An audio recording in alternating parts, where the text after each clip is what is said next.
¿Alguna vez has clamado a Dios en un silencio tan profundo que has llegado a pensar que Él te ha abandonado? Has sentido tu voz ahogada, no por una mordaza física, sino por el peso del miedo, la culpa o la desesperación, creyendo que tus oraciones no pasan del techo. Presta mucha atención. En la historia que estás a punto de escuchar, una madre vivió exactamente eso. Una tortura que hiela la sangre. Dicen que ninguna madre debería temerle a su propio hijo. Pero, ¿qué pasa cuando el enemigo duerme bajo tu mismo techo y ese enemigo es tu propia sangre? Ella vivió durante años con la boca literalmente tapada, silenciada y humillada por la misma persona a la que le dio la vida. Su alma estaba siendo enterrada viva, su fe hecha pedazos, y parecía que ni siquiera Dios podía escucharla ya.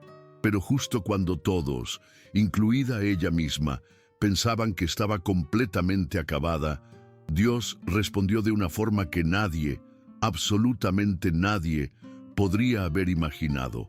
La respuesta del cielo no llegó con la voz de un profeta ni con un coro de ángeles. La respuesta llegó cojeando, cubierta de lodo, con una herida abierta y con la mirada más profunda que jamás hayas visto.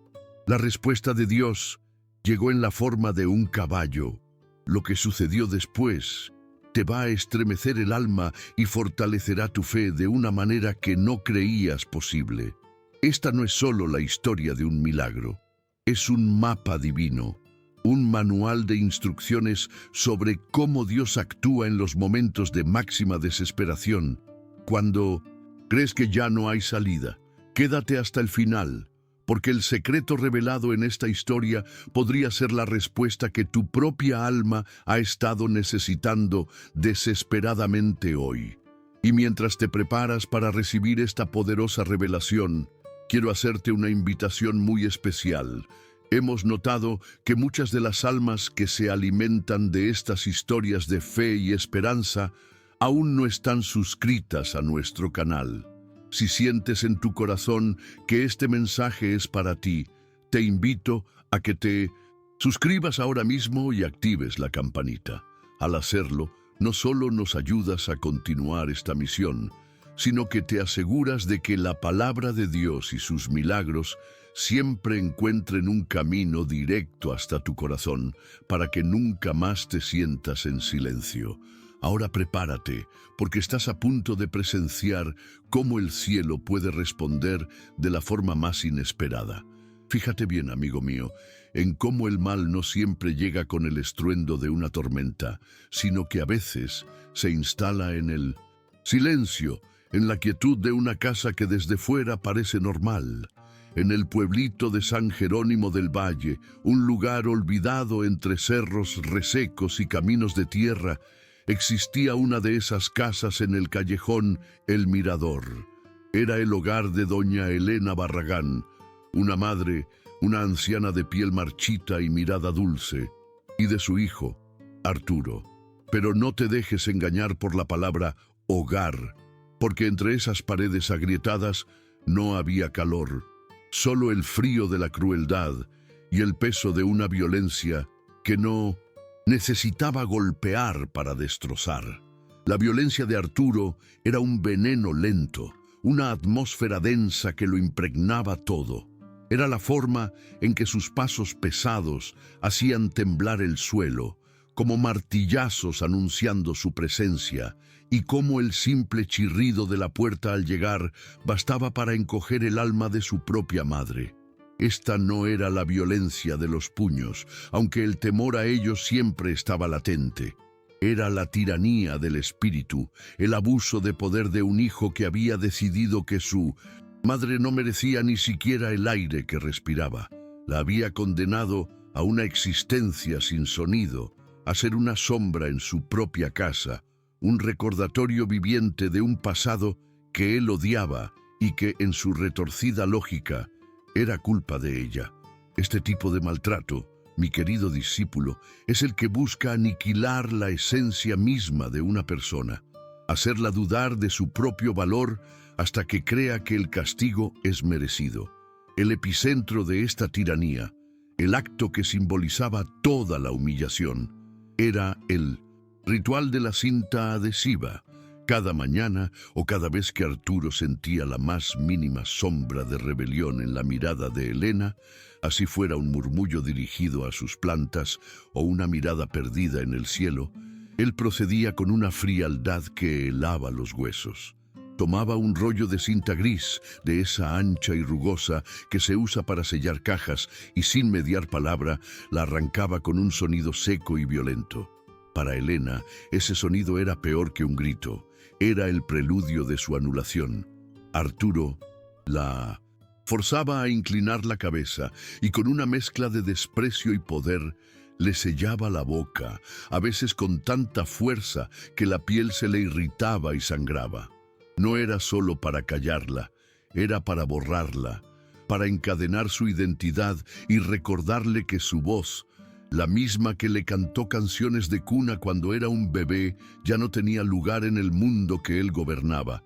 Este acto de crueldad extrema era la manifestación física del odio que él sentía, un odio profundo que lo llevaba a maltratar y humillar a la mujer que le dio la vida, convirtiéndola en una inválida emocional, una prisionera en una cárcel sin barrotes visibles, pero con muros de miedo que llegaban hasta el cielo.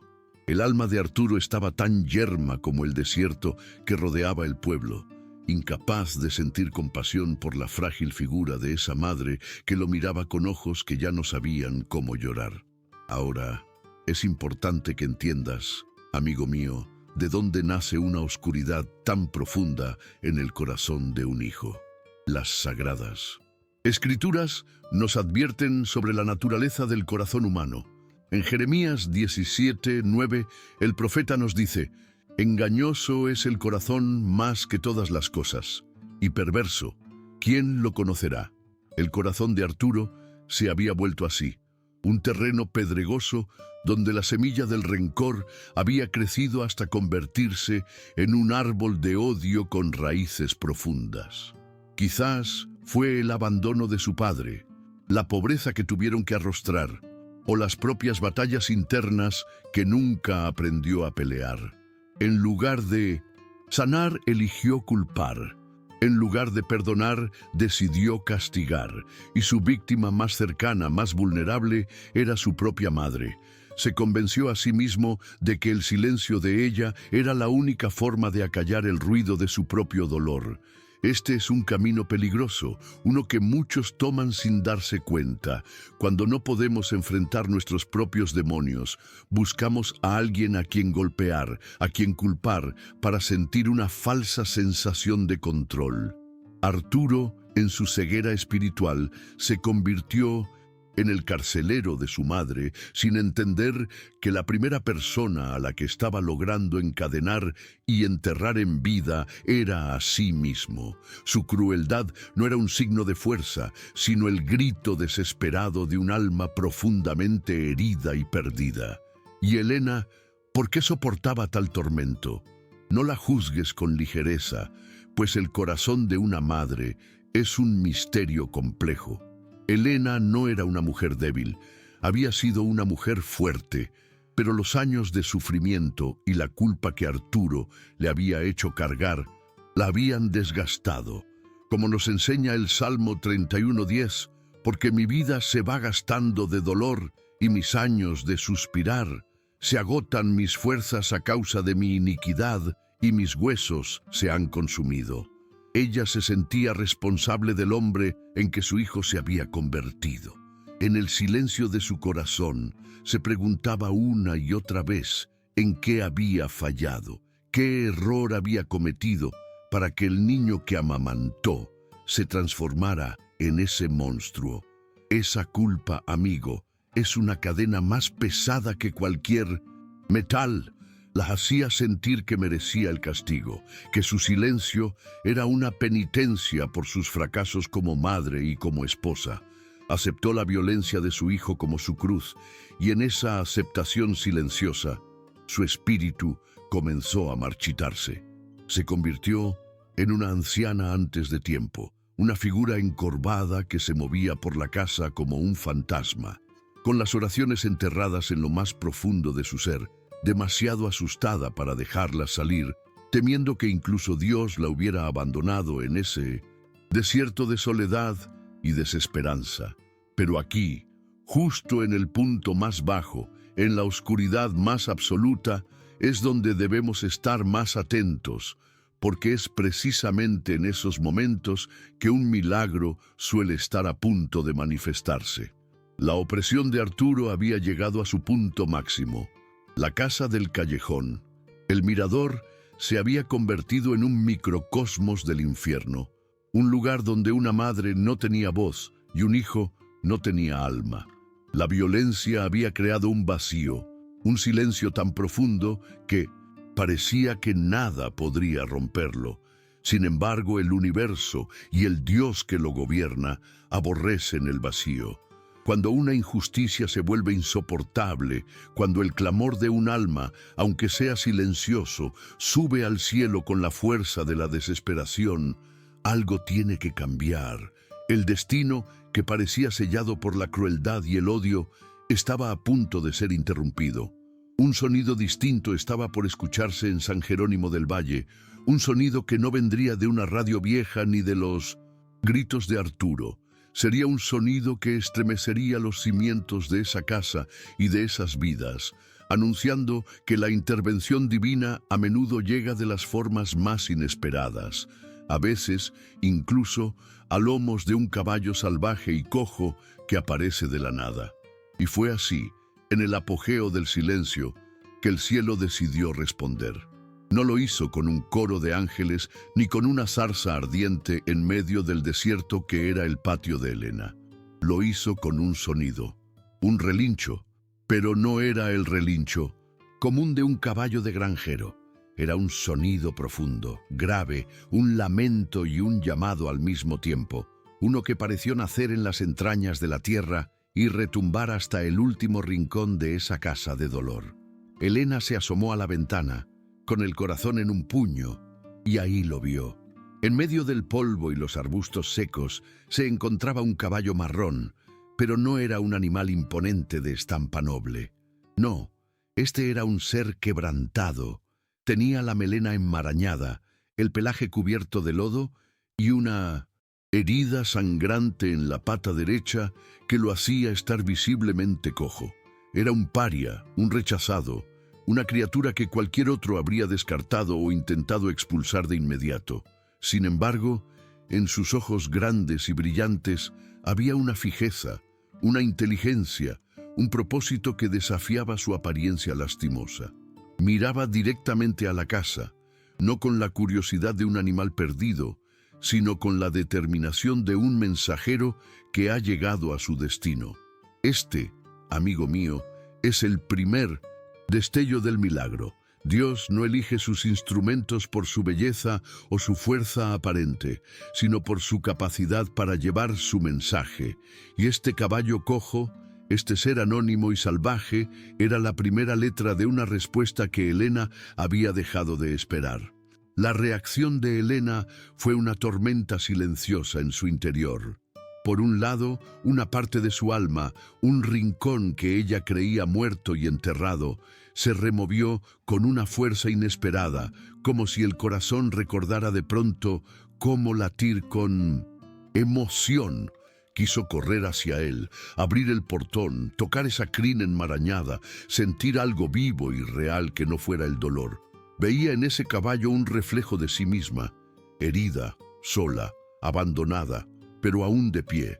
Sin embargo, el miedo, ese carcelero entrenado por años de abuso, la detuvo en seco. El miedo a Arturo era más fuerte que cualquier otra emoción. Sabía que su hijo odiaba a los animales, los consideraba inútiles y estorbosos, una fuente de suciedad y enfermedades. Traer a esa criatura a su vida sería un acto de desafío directo, una declaración de guerra que no se sentía capaz de librar. Así que se quedó inmóvil, paralizada entre el anhelo de un milagro y el terror a la crueldad de su hijo. Y es en esta encrucijada, mi querido amigo, donde se prueba la verdadera condición de un alma, cuando la esperanza y el miedo libran su batalla más feroz. El caballo, con su sola presencia, estaba forzando a Helena a tomar una decisión, a elegir si seguiría siendo una prisionera o si se atrevería a acariciar la posibilidad de un cambio en su destino. Aquí debemos detenernos y reflexionar sobre la naturaleza de un milagro.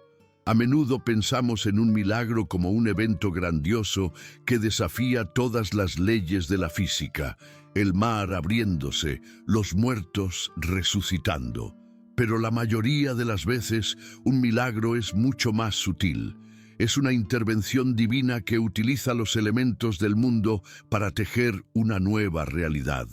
Como nos enseña el apóstol Pablo en 1 Corintios 1:27, sino que lo necio del mundo escogió Dios para avergonzar a los sabios, y lo débil del mundo escogió Dios para avergonzar a lo fuerte.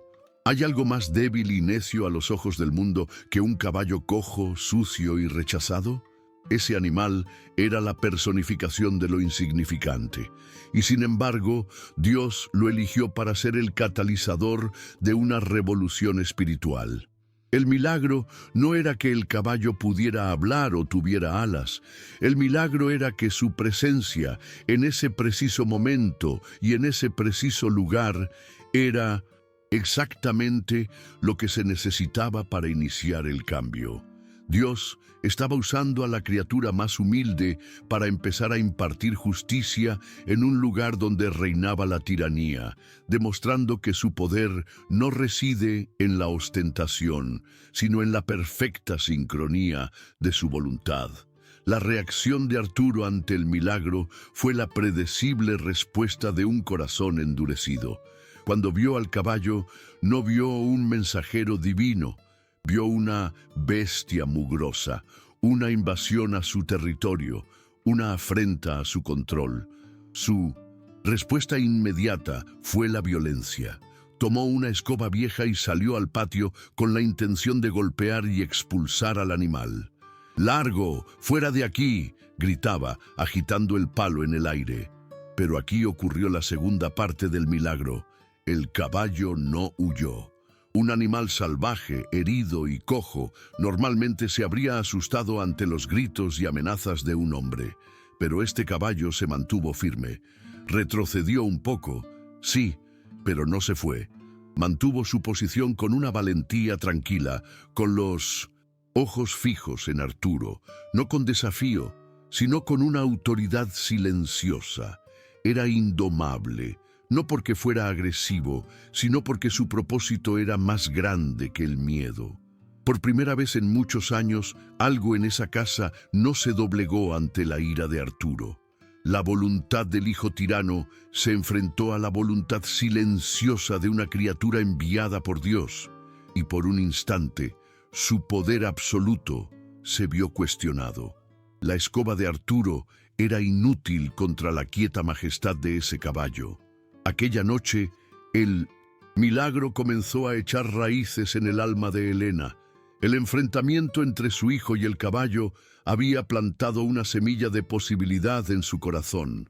Mientras Arturo dormía, ajeno a la tormenta que se gestaba, Helena cometió su primer acto de rebelión en décadas. Se levantó de puntitas, abrió la puerta trasera y salió al patio fresco de la noche.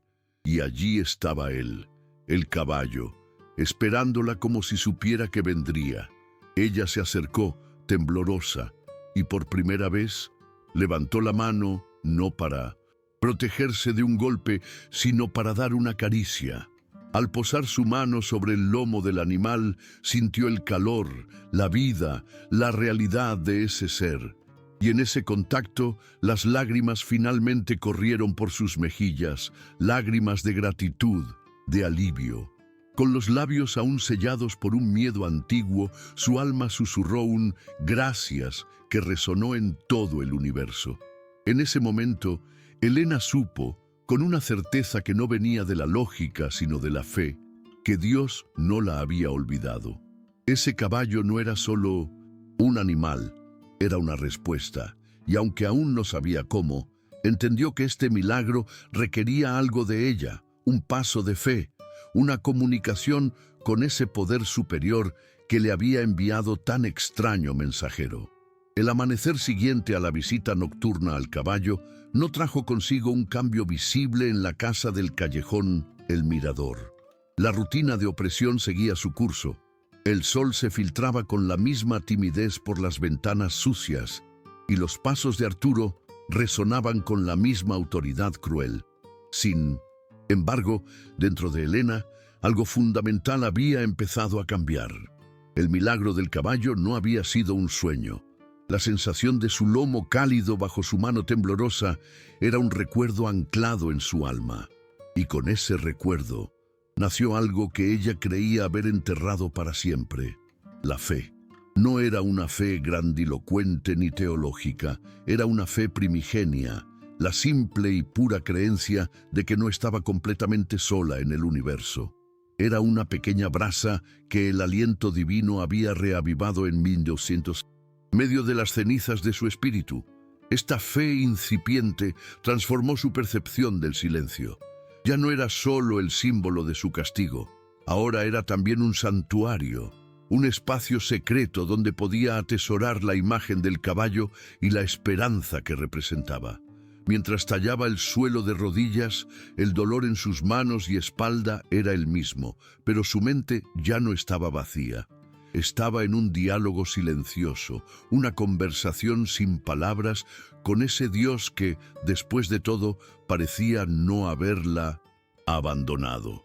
Pero la fe, mi querido discípulo, rara vez crece en un jardín tranquilo. A menudo es probada en el crisol del sufrimiento para que demuestre su verdadera fortaleza. Y la prueba de Elena no tardó en llegar. Ese mismo día, Arturo, con esa intuición perversa de los tiranos, notó un cambio en ella. No era algo que ella hiciera, sino algo que era. Quizás vio un brillo distinto en sus ojos, una rectitud en sus hombros encorvados, y eso fue suficiente para desatar su furia. «Otra vez andas», murmurando, espetó, aunque ella no había movido los labios. La acusación era una excusa para reafirmar su poder. Con una violencia renovada, le arrancó la cinta del día anterior, solo para colocarle una nueva con más fuerza, hiriéndola en la comisura de los labios. En el pasado, este acto de crueldad la habría sumido en la más profunda desesperación. Pero ahora algo era diferente. El dolor físico, la humillación, ya no lograban apagar la brasa de su fe. Al contrario, actuaron como un fuelle, avivando la llama. La injusticia de su hijo, en lugar de enterrar su espíritu, la empujó a una necesidad más profunda y urgente de comunicación con lo divino. El dolor se convirtió en el catalizador de su primera oración verdadera en años. Y aquí es donde debemos entender la esencia de la oración. Jesús nos enseñó en Mateo 6:6: «Mas tú, cuando ores, entra en tu aposento, y cerrada la puerta, ora a tu Padre que está en secreto, y tu Padre que ve en lo secreto te recompensará en público». El aposento de Elena no era una habitación física, pues todas las habitaciones de esa casa eran una prisión. Su aposento era un rincón olvidado del comedor, donde escondía un viejo cuaderno dentro de una caja de galletas.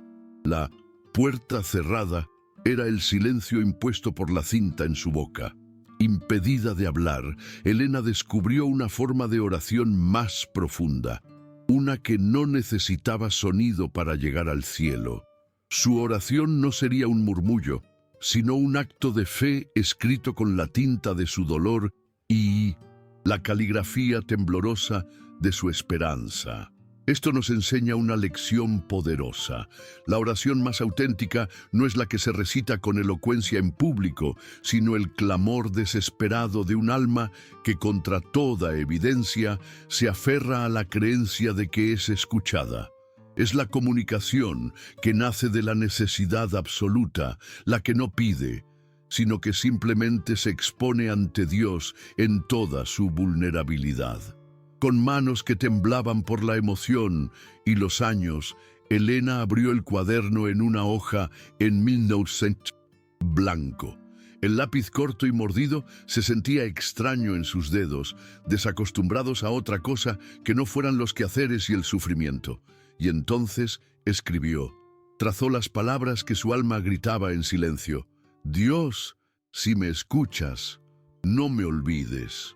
Esa simple frase era más que una petición, era un testamento, era la confesión de su duda, si me escuchas, y la afirmación de su fe, no me olvides.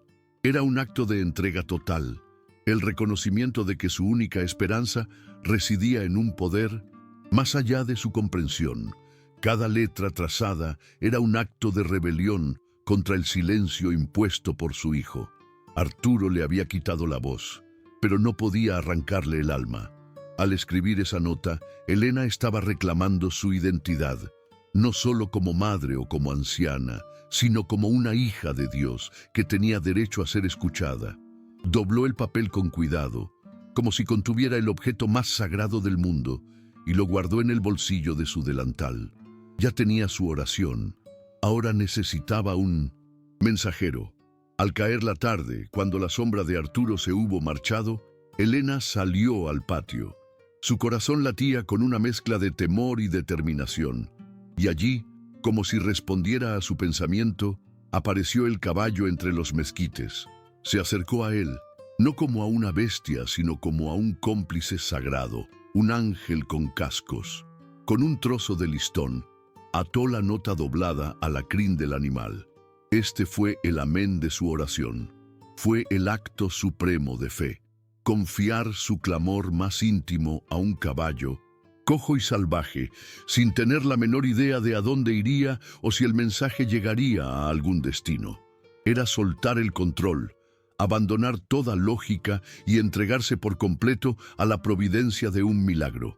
Mientras veía al caballo alejarse, tropezando pero firme, con su oración atada a su melena, Elena no sintió vacío, sino una paz extraña. Había hecho lo único que podía hacer, había orado con todo su ser y había enviado su fe a caminar por el mundo.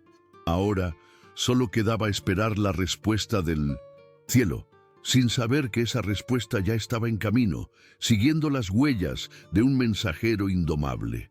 La transformación de un alma, amigo mío, no es un estallido súbito, sino un amanecer lento. Después de que el caballo se perdiera en el horizonte, llevándose consigo su oración, Elena no se convirtió de inmediato en una mujer sin miedo. La casa seguía siendo una prisión y Arturo seguía siendo su carcelero. Pero algo en el aire había cambiado, o más bien, algo dentro de ella. Por primera vez, en años, habitaba su cuerpo una paz expectante, la serena certeza de quien ha puesto su destino en manos de un poder superior. El odio y el temor que habían sido los únicos inquilinos de su corazón ahora tenían que compartir espacio con una nueva huésped, la esperanza.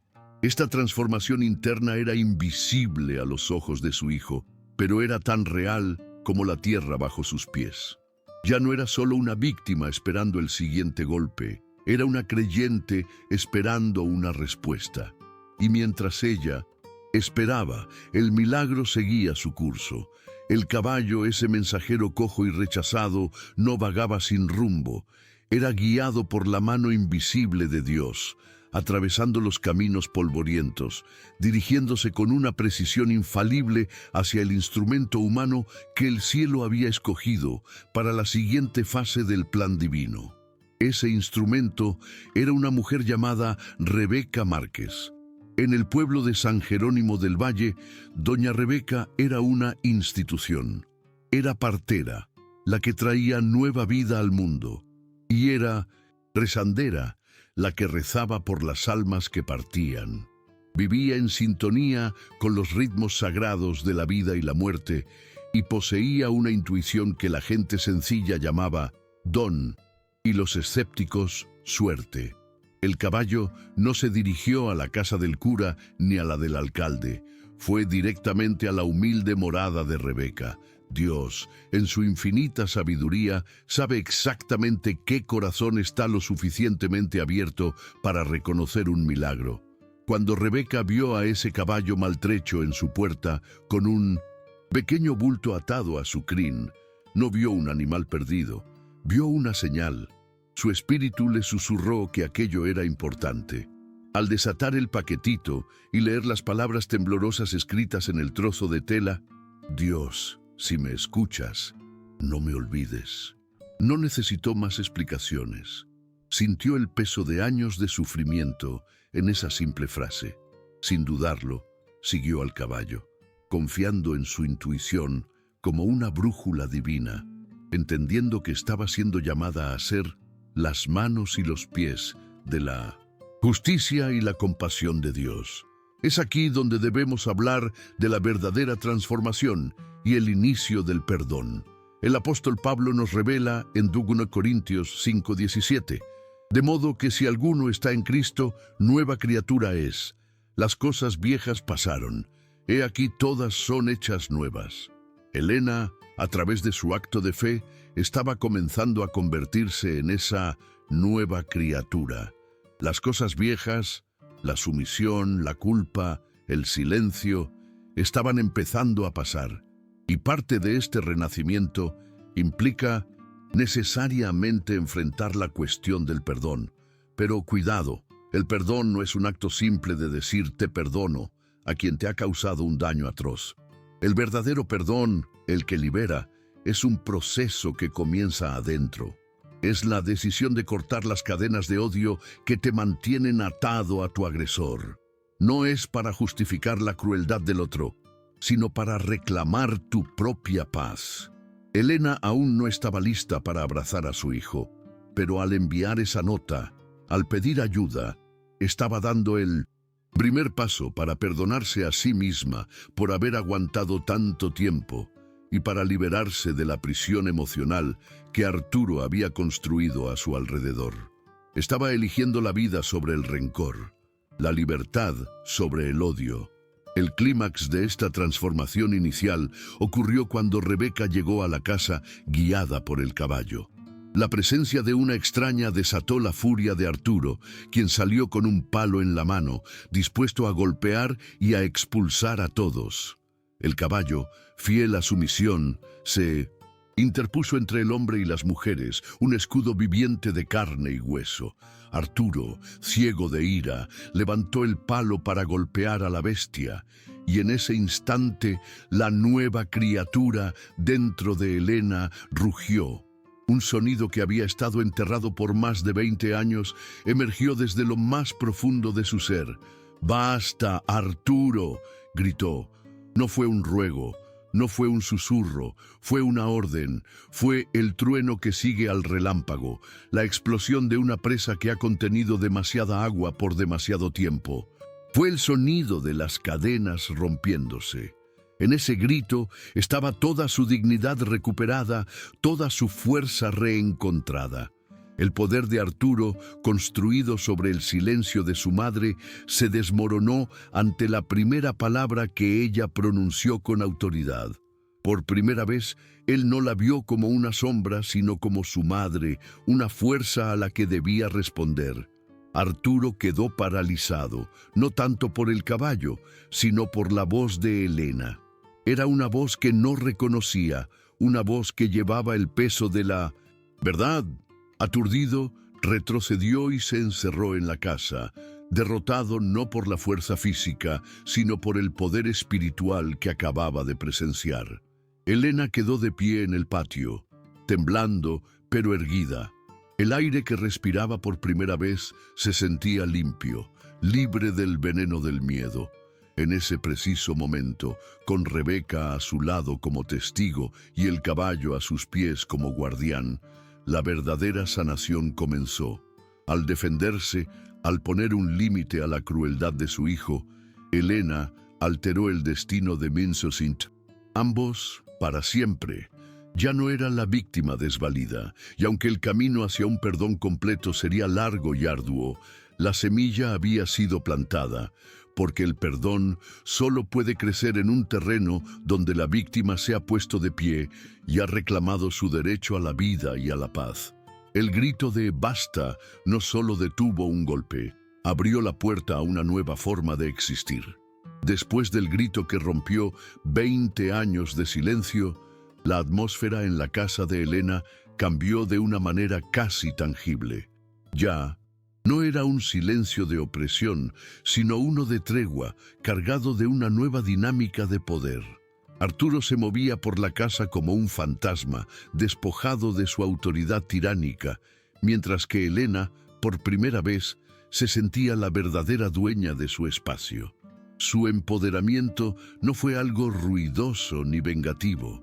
Fue una quieta y firme recuperación de su ser. Comenzó con pequeños actos. Abrió las ventanas que por años habían permanecido cerradas, dejando que la luz y el aire fresco expulsaran el olor a encierro y tristeza.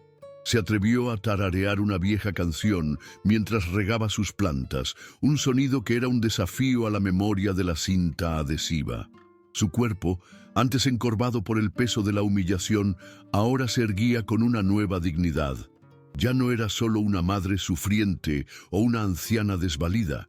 Era una mujer, una sobreviviente, una matriarca que había reconquistado su trono no con la fuerza de los puños, sino con la inquebrantable fuerza de un espíritu que se negó a morir.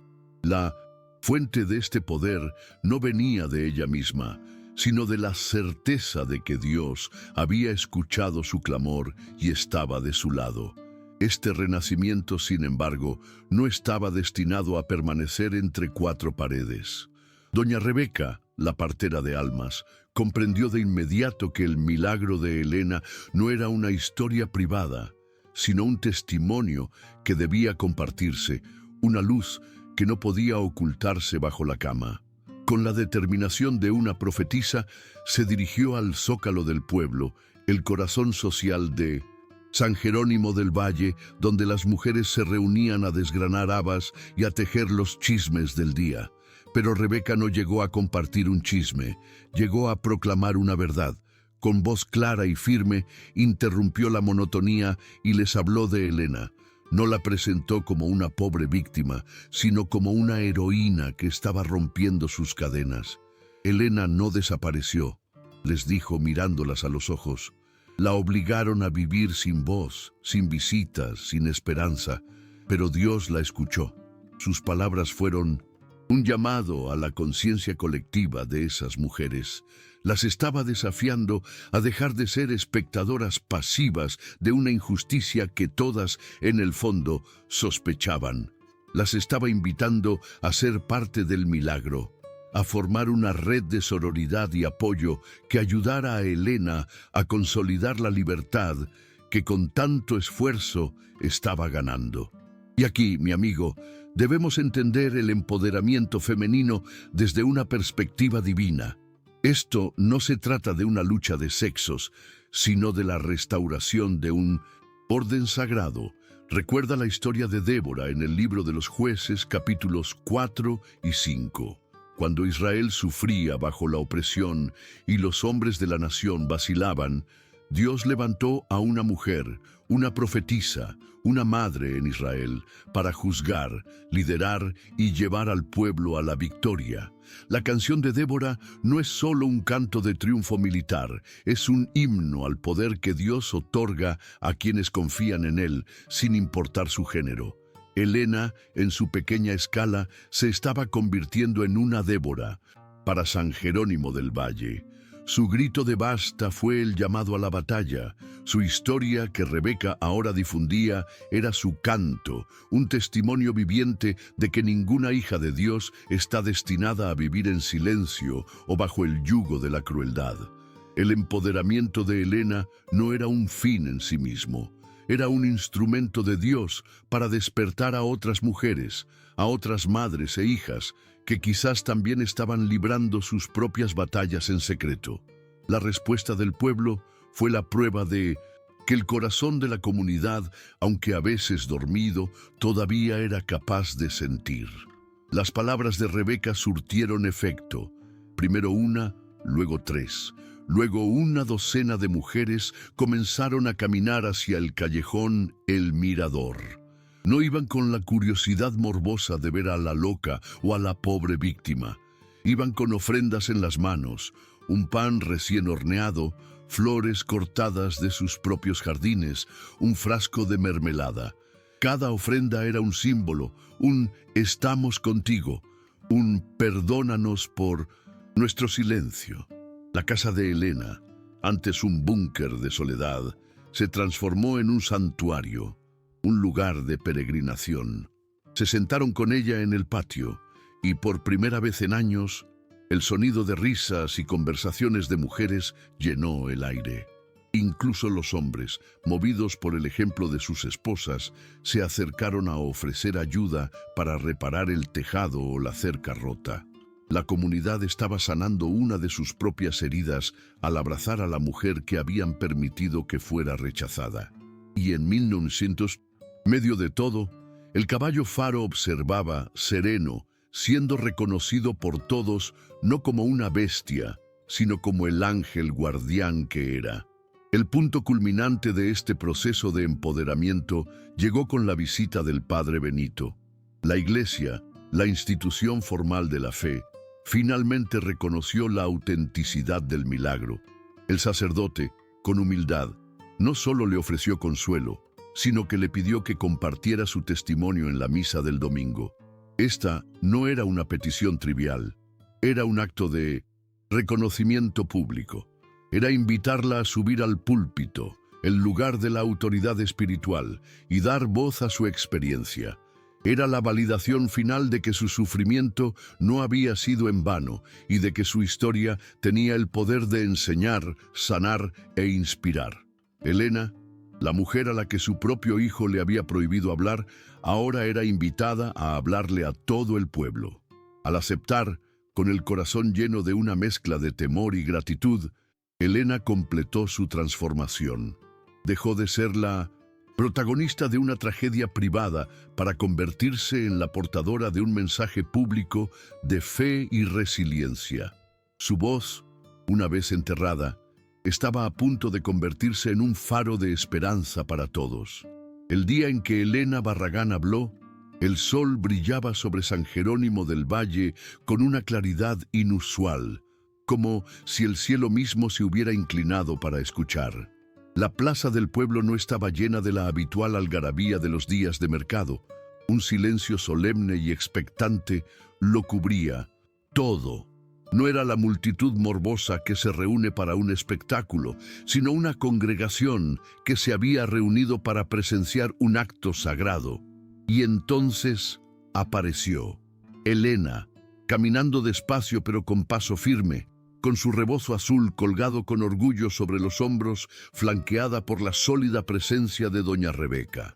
Y a su lado, sin riendas ni montura, caminaba Faro, el caballo milagroso. Su presencia ya no causaba asombro, sino reverencia. La gente se apartaba para dejarles pasar y en sus miradas había respeto y admiración.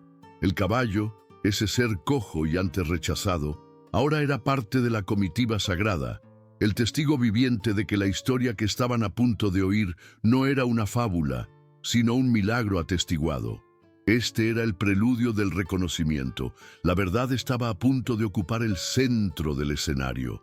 Cuando Elena subió al kiosco y tomó el micrófono, sus manos temblaban, pero su espíritu estaba firme. Cerró los ojos por un instante, respiró hondo y las primeras palabras que salieron de su boca no fueron de acusación, sino de afirmación. Mi nombre es Elena Barragán. Esa simple frase resonó en la plaza con la fuerza de un juramento. Era la voz de una mujer que reclamaba su existencia, su identidad, después de décadas de haber sido reducida a una sombra sin nombre. Luego, con una honestidad que desarmaba, comenzó a contar su verdad. No pintó a su hijo, Arturo, como un demonio sin rostro, sino que habló con el dolor de una madre, describiendo los años de non sinto, silencio forzado, la crueldad de la cinta adhesiva, el miedo constante. Y lo que hizo su testimonio tan devastadoramente poderoso fue que también habló de su propia culpa, de cómo había llegado a creer que merecía ese castigo, de cómo el amor por su hijo se había torcido en una aceptación de su propia anulación. Al exponer su propia vulnerabilidad, no solo estaba contando su historia, estaba dando voz a la experiencia silenciosa de tantas otras almas que sufren creyéndose culpables. En este momento, amigo mío, debemos hacer una pausa y maravillarnos ante el poder redentor de la verdad. Jesús nos prometió en Juan 8:32, y conoceréis la verdad, y la verdad os hará libres. La libertad de Elena no comenzó cuando Arturo dejó de maltratarla, sino en el instante en que ella se atrevió a articular su verdad frente a su comunidad. Y esa verdad no solo la liberó a ella, estaba liberando a todo el pueblo. Cada palabra que pronunciaba era una piedra que se quitaba de la conciencia colectiva de San Jerónimo del Valle. Los vecinos que habían apartado la mirada, que habían sospechado pero no habían hecho nada, ahora eran confrontados con la realidad de su inacción. Las lágrimas que corrían por las mejillas de muchos no eran de lástima por Elena, sino de un reconocimiento de su propia complicidad silenciosa. La verdad estaba actuando como un bálsamo y un bisturí al mismo tiempo, sanando a Elena al ser escuchada y cortando el tumor de la indiferencia en el corazón del pueblo. La justicia, en su forma más pura, estaba siendo impartida no a través de un juicio legal, sino a través del reconocimiento público de la inocencia de una mujer y la verdad de su sufrimiento. El clímax de su testimonio llegó cuando su relato alcanzó al mensajero del cielo. Dios no se olvidó de mí, continuó Elena, su voz quebrándose por la emoción. Aunque todos lo hicieron, Él me mandó un ángel, no con alas, sino con crin y cascos. Un caballo que no huyó de mi dolor, que me miró con compasión cuando nadie más lo hizo. Mientras decía esto, su mirada se encontró con la de Faro, que la observaba desde abajo con una quietud imperturbable. El pueblo entero siguió su mirada y un murmullo de asombro recorrió la plaza. Y justo entonces, como si el cielo mismo quisiera sellar sus palabras con un amén irrefutable, Faro levantó su cabeza y dejó escapar un relincho claro, potente y limpio. Un sonido que no era de dolor ni de angustia, sino de afirmación. Fue un sello divino, una confirmación celestial que erizó la piel de todos los presentes. En ese instante, cualquier atisbo de duda se disipó. Ya no era la historia de una anciana. Era, sin lugar a dudas, la crónica de un milagro. El pueblo estalló en aplausos, en sollozos, en una liberación colectiva de la emoción contenida. Al concluir, Elena no terminó con palabras de odio o de venganza. Hizo algo que nadie esperaba. Se arrodilló en el centro del kiosco, levantó su rostro bañado en lágrimas hacia el cielo y oró en voz alta, dando gracias. Gracias, Señor, por no olvidarme cuando yo misma me había dado por perdida. Ese acto de gratitud fue la cúspide de su sanación. Demostró que su corazón no había sido consumido por la amargura. La verdad la había hecho libre y la fe la había mantenido pura. Al levantarse, ya no era Elena Barragán, la víctima, era Doña Elena, la matriarca espiritual del pueblo, un testimonio viviente del poder de Dios para transformar el sufrimiento en gloria.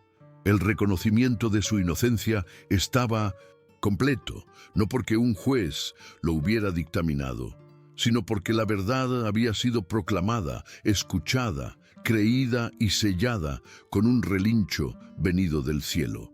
La comunidad, lavada por la catarsis de la verdad, estaba lista para comenzar un nuevo capítulo, uno en el que la indiferencia ya no tendría cabida.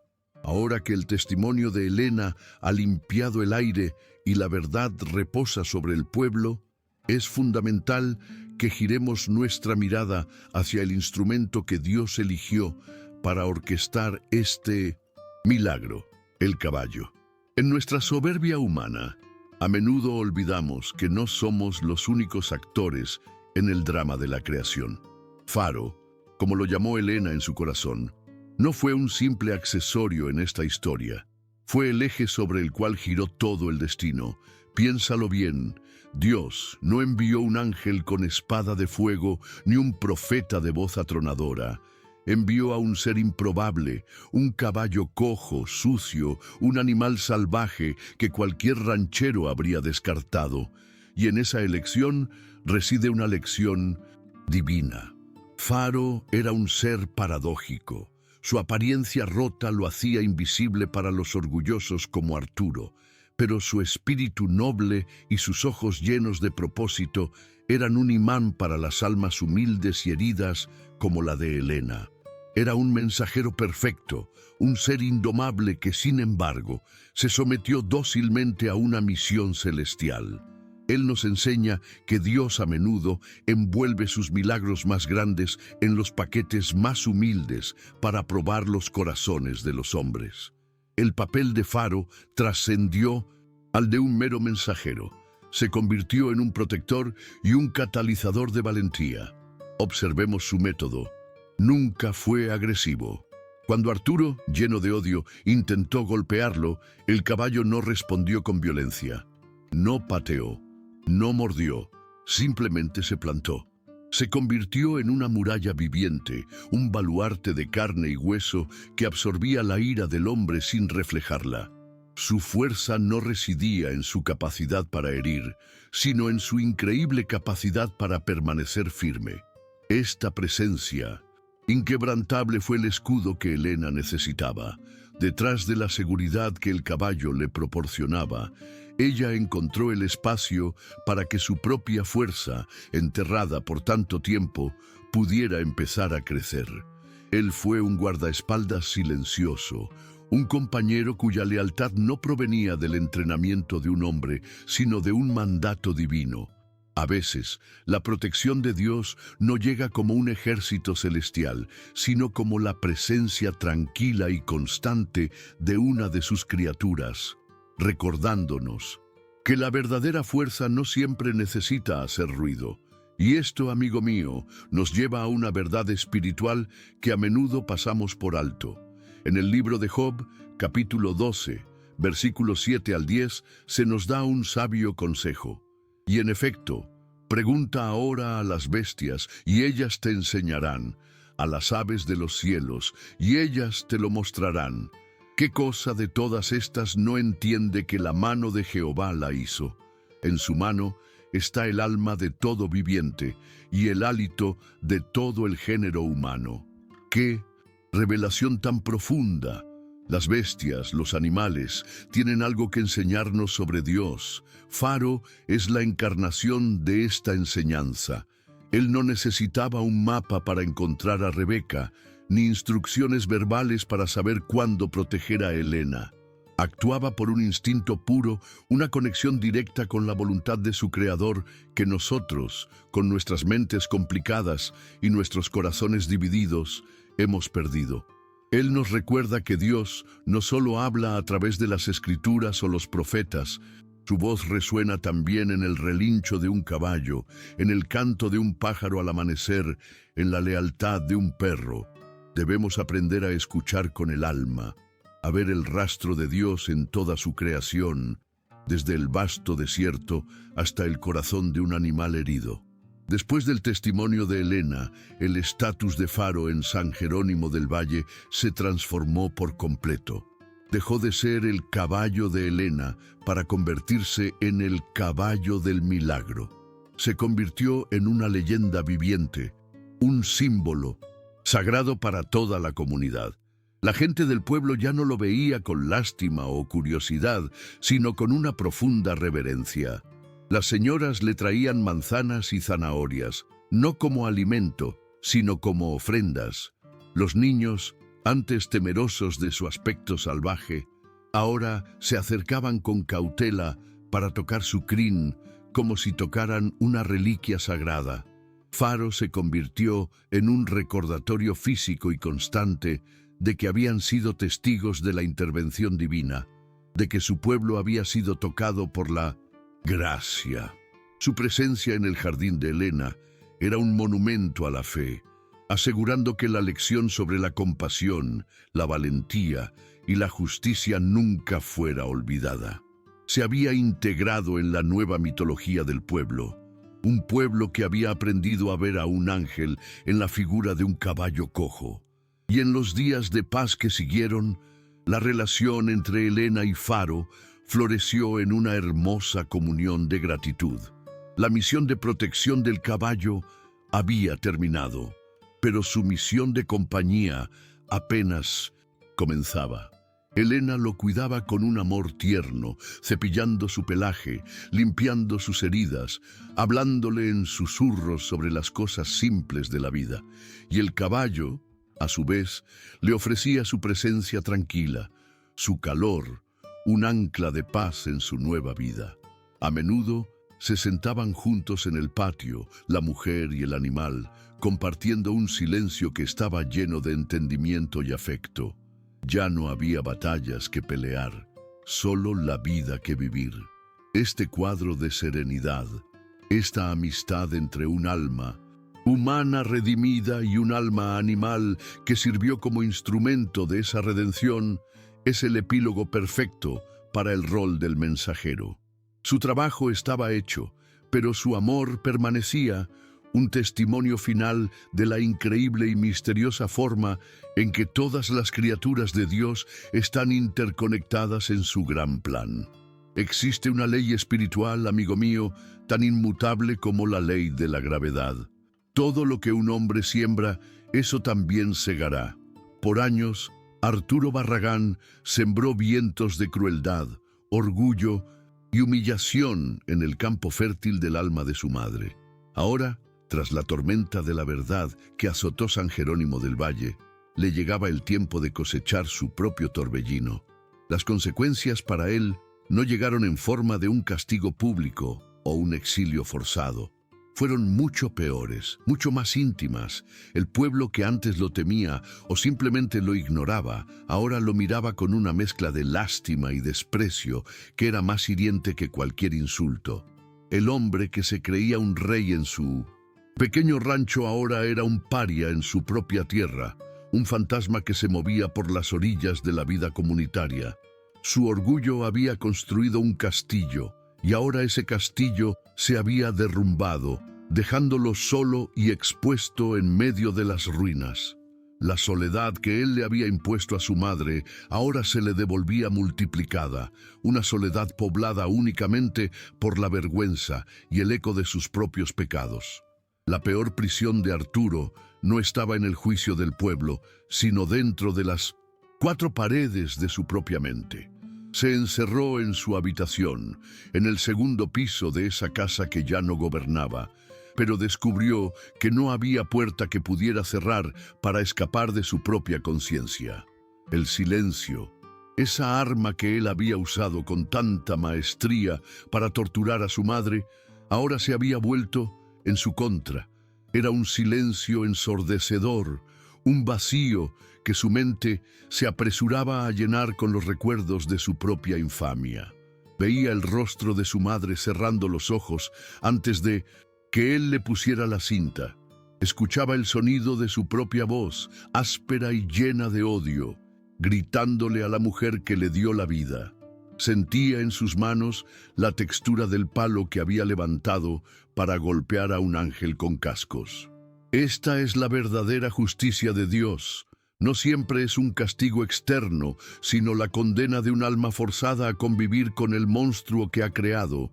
Su orgullo, aún herido y a la defensiva, le impedía salir y pedir perdón, así que su única compañía era el veneno de su propio remordimiento, pudriéndose lentamente en la soledad de su autoimpuesto exilio. Y aquí debemos recordar la sabiduría eterna contenida en Proverbios 16:18. Antes del quebrantamiento es la soberbia, y antes de la caída la altivez de espíritu. El orgullo de Arturo era su enfermedad. Él se creía fuerte porque podía dominar a una anciana indefensa. Se creía poderoso porque su voz podía hacer temblar a su propia madre. Pero esa era una fuerza falsa, un poder construido sobre cimientos de arena. En el momento en que Helena encontró su voz, en el instante en que la verdad fue proclamada, la torre de su orgullo se vino abajo, revelando lo que siempre había sido: un hombre débil, un hijo asustado que había confundido la crueldad con el carácter. Las consecuencias de sus actos no eran un castigo arbitrario de Dios, eran el resultado natural de sus elecciones. Cuando eliges la crueldad, la consecuencia es que tu corazón se vuelve cruel. Cuando eliges el orgullo, la consecuencia es que te quedas profundamente solo.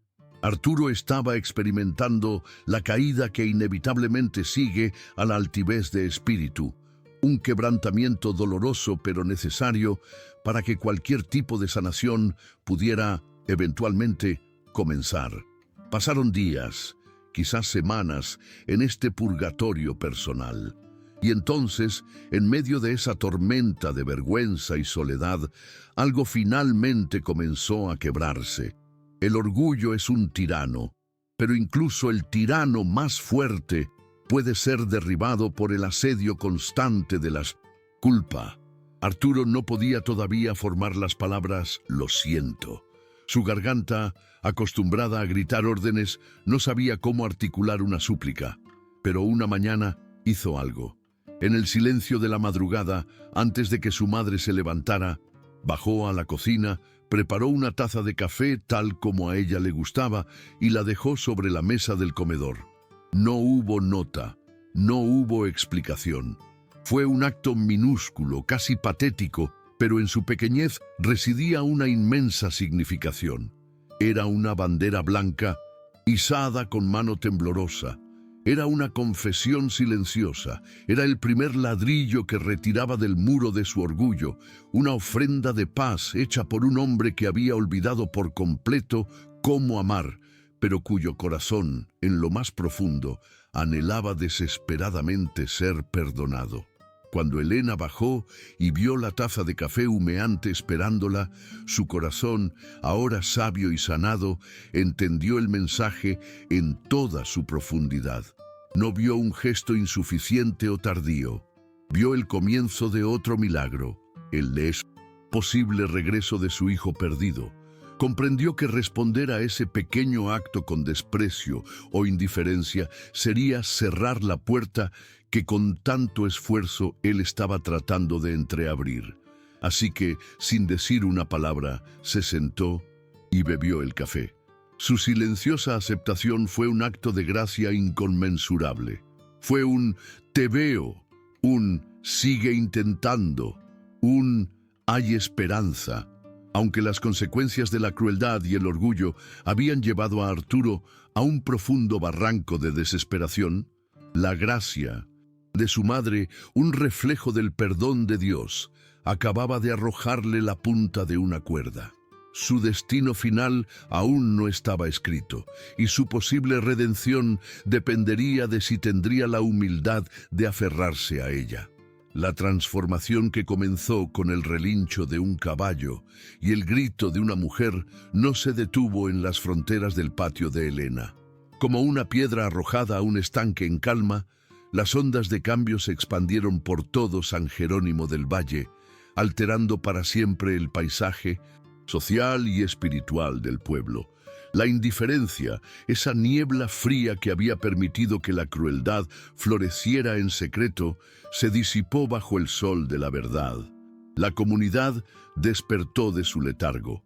Las conversaciones en el mercado ya no eran sobre chismes triviales, sino sobre cómo ayudarse mutuamente. La historia de doña Helena se convirtió en el nuevo mito fundacional del pueblo, un relato de fe y resiliencia que se contaba a los niños en las escuelas y a los adultos en las plazas. Helena misma se convirtió en una institución, una matriarca sabia a la que la gente acudía en busca de consejo, no porque tuviera todas las respuestas, sino porque era un recordatorio viviente de que incluso en la noche más oscura, la esperanza nunca debe ser abandonada. El cambio fue profundo, el pueblo había recuperado su alma.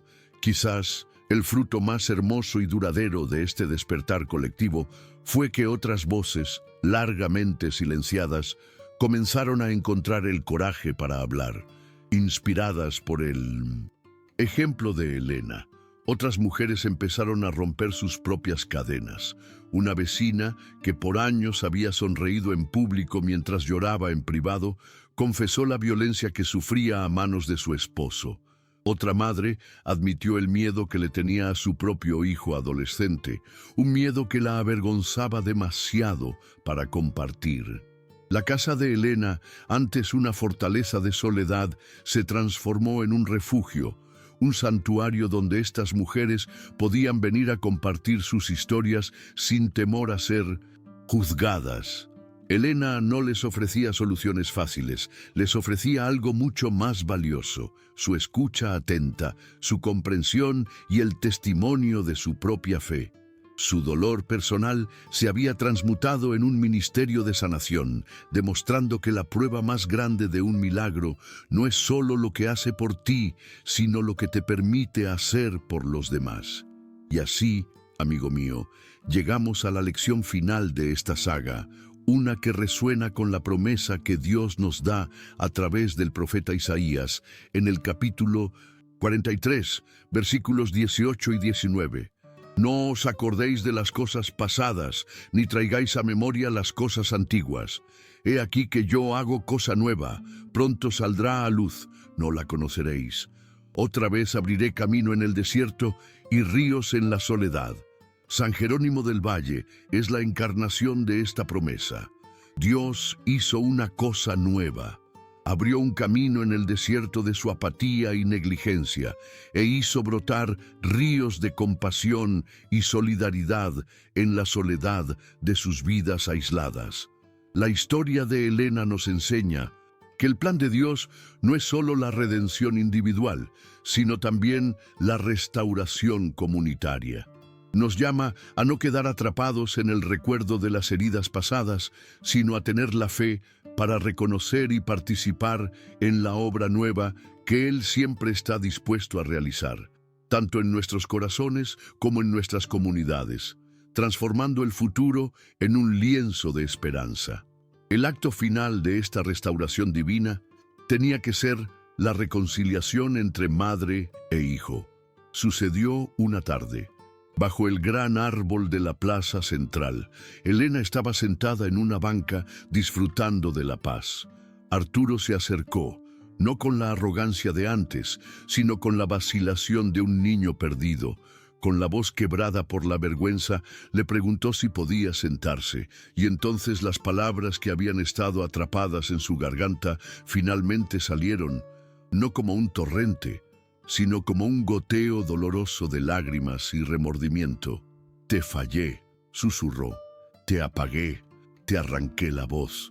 Elena lo miró y, en sus ojos, no había rastro de rencor.